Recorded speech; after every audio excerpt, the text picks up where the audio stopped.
Hello and welcome back to the Road to Good Cooking. Earlier today I made some smoked kielbasa sausage that was off the charts good. From that recipe I had 4 pounds of ground pork left over. With that leftover ground pork I made some delicious maple pork sausage. I will use this sausage to make sausage and egg breakfast sandwiches for my seniors next week. I will do another video on how I made my maple pork sausage rolls, so no worries.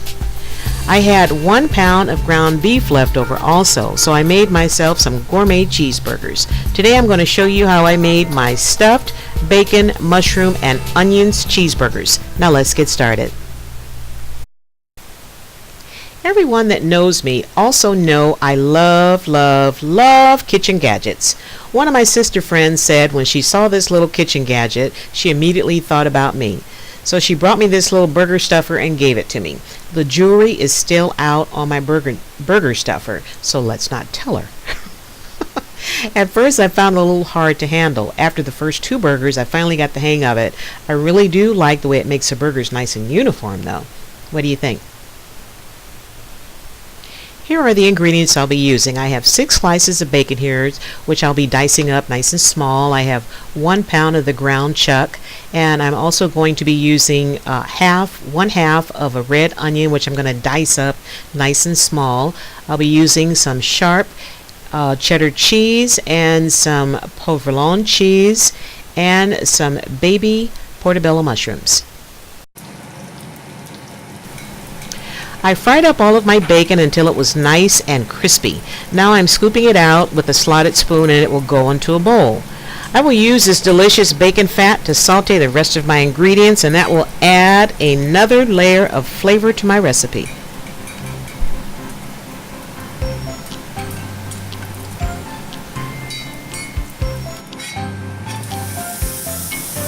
I've added my diced red onions, and I'm going to cook them just long enough where they're nice and soft and translucent.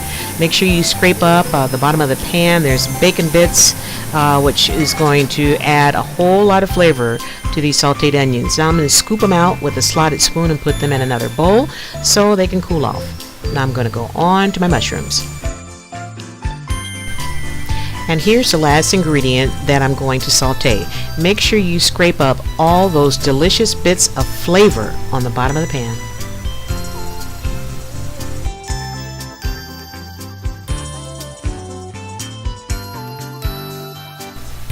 Here's all my ingredients that will be going into my cheeseburger. There's my sauteed mushrooms, my sauteed bacon, the onions, the shredded sharp cheddar cheese, the provolone cheese, and here's all the condiments that will be going on top of my cheeseburger. I season my ground beef with 1½ teaspoons of Montreal steak seasoning.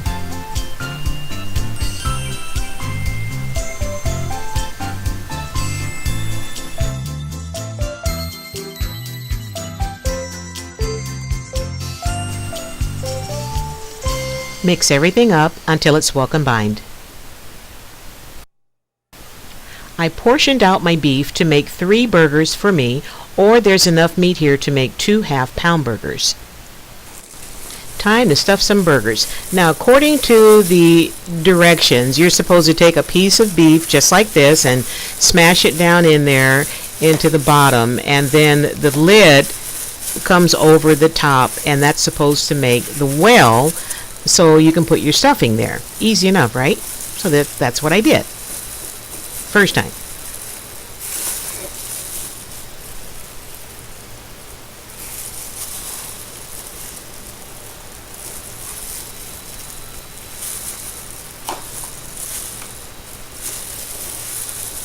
Now you're supposed to open it up just like this and see the well.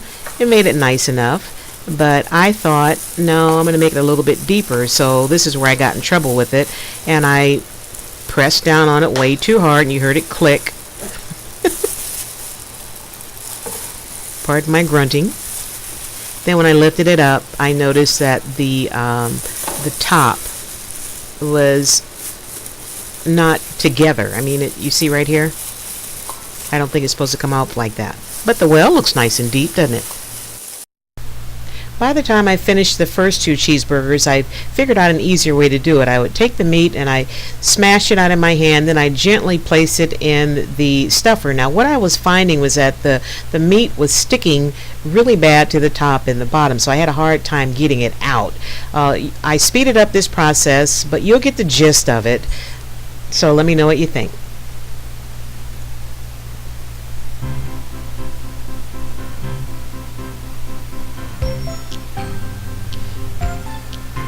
Here I'm adding my provolone cheese and the rest of my crispy bacon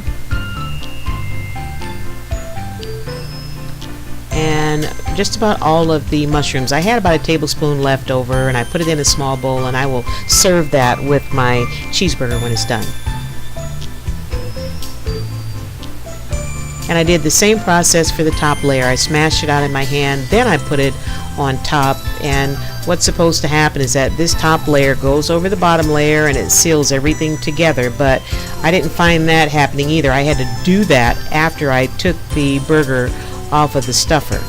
So like I said, the jury is still out on this little stuffer.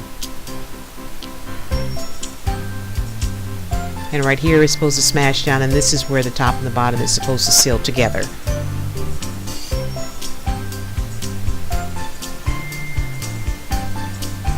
And you see how I have to fight with it to get it released from the bottom and the top. And you can also see that it didn't seal the two patties together. So what I did, I just laid it out and stuffed make sure all the stuffing was in there, and just crimped along the edges until it was nice and tight.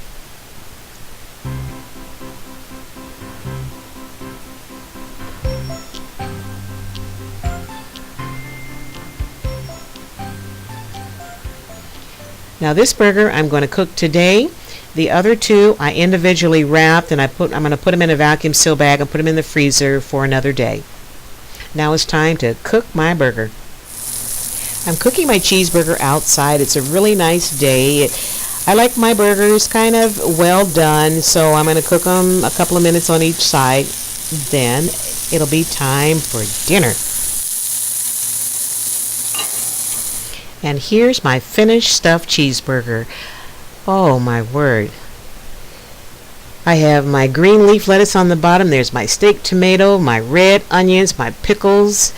There's my burger with all those beautiful, delicious stuffings. And then I topped it off with a layer of Dijon mustard. And I have all this goodness stuffed inside a whole grain bun.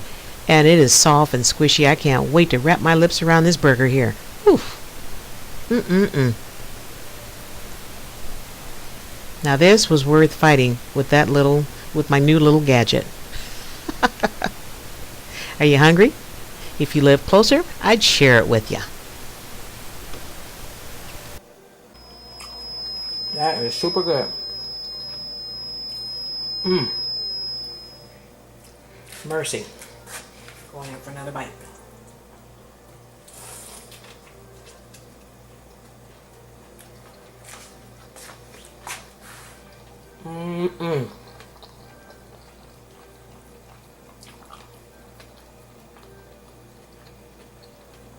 That's a good burger. The one thing that makes this cheeseburger so amazing is the fact that I know that the beef was ground up just hours before I made it. I'm telling you, having fresh ground beef makes all the difference in the world. When I took my first bite, that cheeseburger just literally melted in my mouth. Now, if you have the time and the equipment, grind up your own beef. It's well worth it. If you don't, make sure you buy a good ground beef. Anyway, thanks for stopping by. Make sure you subscribe, leave me a comment, and share my link with everyone you know in the universe. Be blessed. Keep on cooking, and have a safe and wonderful 4th of July.